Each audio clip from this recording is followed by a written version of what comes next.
This is my Amiga 3000 that I've had since the 90s. I recently pulled it out of the closet for some much needed repair and restoration. I'm Matt D'Amico, and welcome to episode 8 of Retro Bits.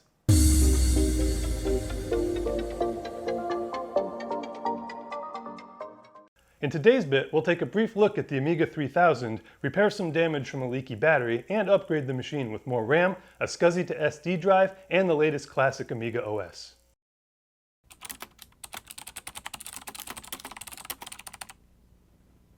The Amiga 3000 was released in 1990 for a retail price of just under $3,400 around $6,600 in 2020 currency. The successor to the Amiga 2000, this new machine was intended to fill the role of Commodore's high-end workstation. More than a simple upgrade, the 3000 was a complete ground-up redesign that featured the new enhanced chipset and a full 32-bit architecture based around the Motorola 68030 CPU. The system was available with either a 16 or 25 MHz CPU and an optional math coprocessor.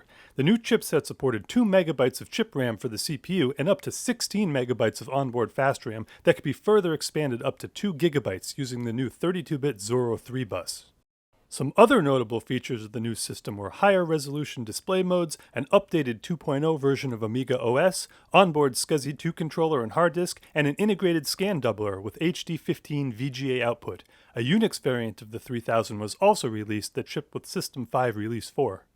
The machine was succeeded by the Amiga 4000 2 years later, but many enthusiasts still consider the 3000 to be the best of the big box Amigas because of its high-end features like the Scuzzy controller and scan doubler that were dropped from the later 4000. While the 3000 was never released with an AGA chipset or the 68040 CPU found in the 4000, its processor was upgradable via a dedicated CPU slot on the mainboard.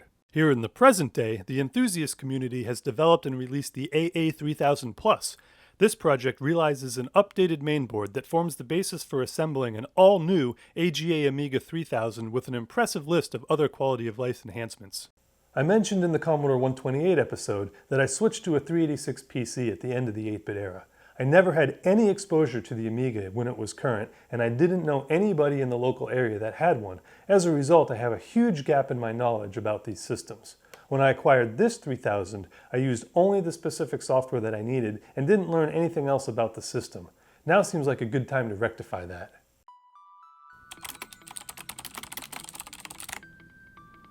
This Amiga 3000 is a 25 MHz model with a 68882 floating point unit that originally sported a 40 MB quantum hard disk. I purchased this machine way back in 1996, long after its heyday, for maybe $100 or $200 I used it for a number of years solely for video production projects with a GVP Genlock, Laserdisc player, and Super VHS recorder. That whole process probably deserves its own dedicated video, so let me know in the comments if that's of interest.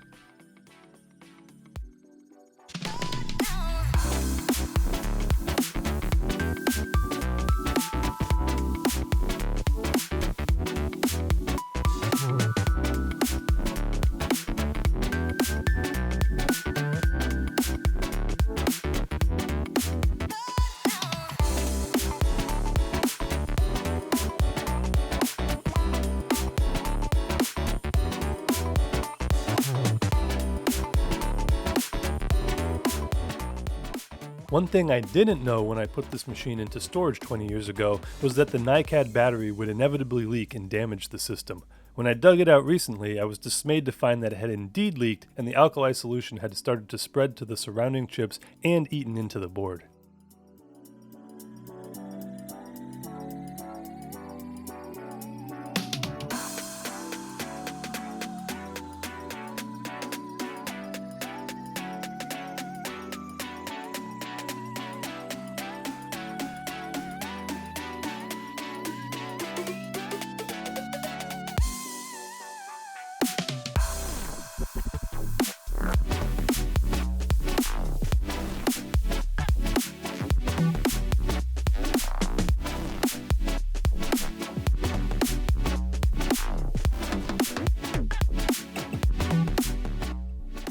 A small issue I also discovered was that the front power LED would no longer turn on.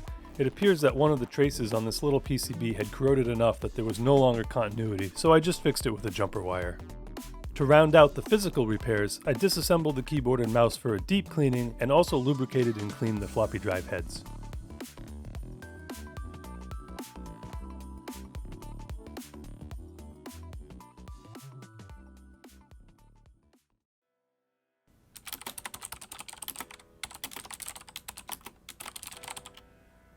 Early Amiga 3000s had a special version of Kickstart that allowed them to boot both OS 1.3 and 2.x from Super Kickstart ROMs stored on separate hard disk partitions. Later revisions, such as this machine, shipped with a normal chip-based Kickstart. To modernize this system and allow it to run the latest software with large disk support, I purchased AmigaOS 3.1.4 and the associated Kickstart ROMs. This 3000 is equipped with a ROM tower that adapts the system board to use the same 27C400 EPROMs that the rest of the Amiga line uses. This board revision also has sockets for 27C200 type EPROMs, but only one set can be used at a time. The upgrade should be a simple task, just install the two chips following the supplied instructions. However, I could not get the machine to boot after the upgrade. I tried a number of things, including swapping the high and low chips, cleaning the sockets with contact cleaner, and even building an adapter to allow me to read the chips in a standard MiniPro programmer to verify that the correct code was present and the chips were good. In the end, I found the solution. On the mainboard, there's a jumper that selects the timing of the EPROM chips. It was set by default to the slowest timing, which one would assume would work with any chip. However, after setting the jumper to the fastest option, the machine booted right up.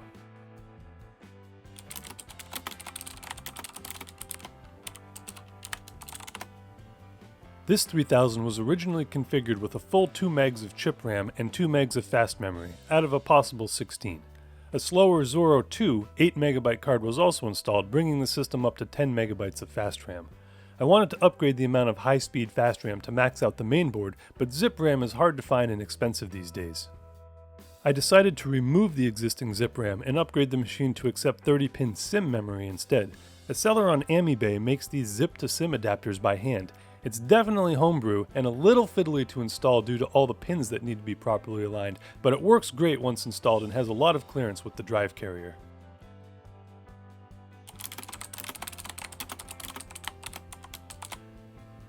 Because the Amiga 3000 comes with onboard Scuzzy instead of IDE, the cheaper compact flash options aren't available without adding a dedicated controller card.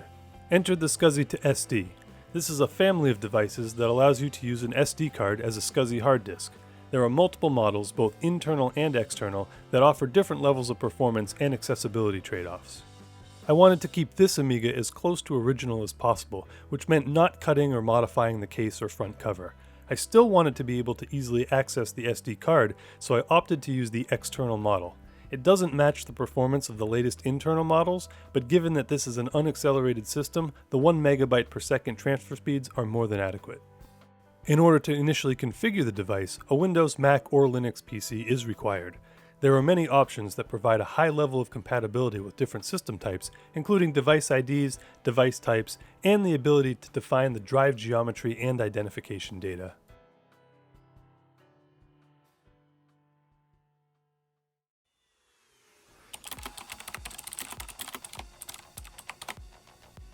Remember when I said I didn't have any real Amiga experience? That goes for emulators as well. I wanted to set up a virtual 3000 to try out various configurations, so I downloaded WinUAE. At first I thought it was really fiddly and hard to set up, but the more I used it, the more I realized how powerful it was and has some really advanced features I haven't seen in other emulators before. I'll demonstrate what I mean in a minute. One of the frustrations a first-time user is going to have with an Amiga emulator is that the ROM images are still under license and sold by various third parties. This means they don't come with the emulator and you can't legally just download them from the internet. You have to purchase ROMs before you can legally emulate an Amiga. A nice bonus of having purchased physical AmigaOS discs and the accompanying Kickstart ROMs is that it entitles you to download a digital copy that can be used with emulation, provided you only use it on a single computer at a time. For older Kickstarts covering a wide range of Amiga systems, you can purchase the Amiga Forever product that grants you use of ROM images for everything from 1.0 up to 3.1.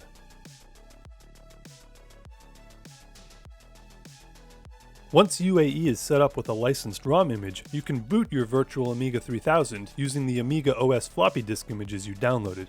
Here's where those advanced features of the emulator start to shine. It allows you to mount your physical SD card as an emulated hard disk. What this means is you can fully install, configure, and use your new Amiga OS from the SD card on your PC before you ever boot up the real hardware. You can then transport the card back and forth between the Amiga and the PC in order to create or restore backups, as well as download and install new software from the internet. The installed operating system and software work just as well on the real machine as they do under emulation and don't know the difference.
Welcome to Tarikan.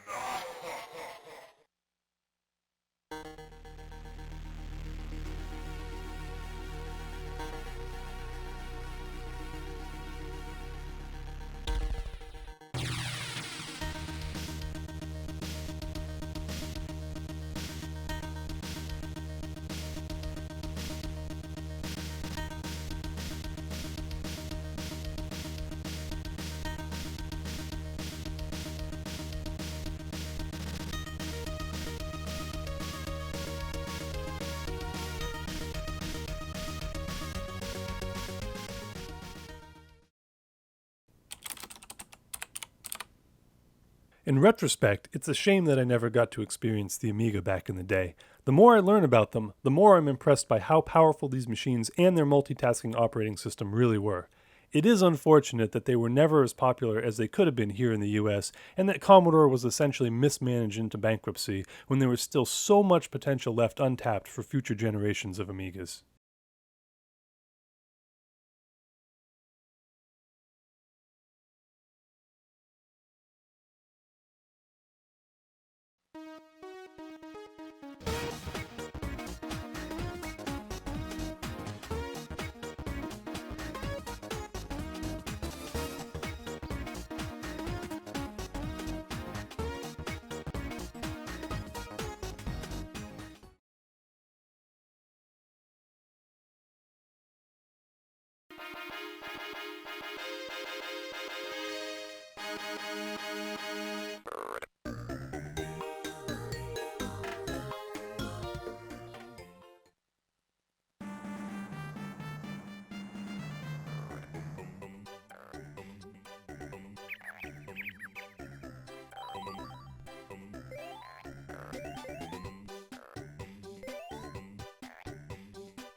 So that's it for this bit. I've really enjoyed learning about Amigas for the first time and hope to have many more years of fun with this 3000.